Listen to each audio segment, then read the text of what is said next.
Donc de Jacques Chirac samedi dernier, après celle de Raymond Barre, qui devrait se déclarer, si vous l'avez bien suivi, le 8 février prochain, le point d'interrogation demeure à propos de François Mitterrand.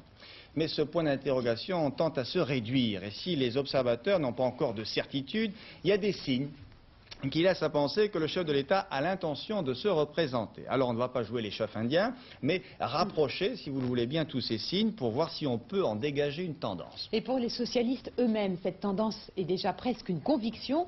Ainsi, ce week-end, dans les couloirs de la convention du Parti socialiste, la rumeur d'une éventuelle candidature de François Mitterrand s'amplifiait et même les rocardiens semblaient se faire à cette idée.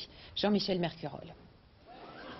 Jacques Chirac, candidat depuis 2 jours, Raymond Barre, candidat dans quelques jours, François Mitterrand, muet, mais implicitement candidat.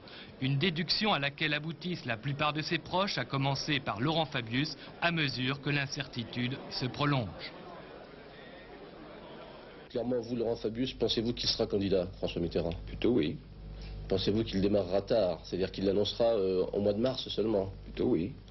François Mitterrand demeurant président le plus tard possible, car c'est aussi une manière d'être le candidat le mieux placé avant tout le monde. Il est, à ma connaissance, le président sortant. Laissons un peu d'abord travailler les outsiders. Plusieurs signes démontreraient donc la candidature Mitterrand. La célébration d'abord d'une nouvelle patience par un Michel Rocard redevenu serein après avoir longtemps été candidat quoi qu'il arrive. La multiplication ensuite des appels à Mitterrand dans la presse que personne à l'Élysée n'a voulu décourager.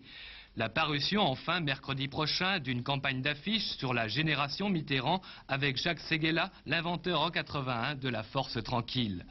Des indices objectifs auxquels veulent croire les partisans d'un deuxième septennat, mais François Mitterrand pourrait aussi laisser se multiplier les signes avant-coureurs et choisir en définitive de ne pas courir.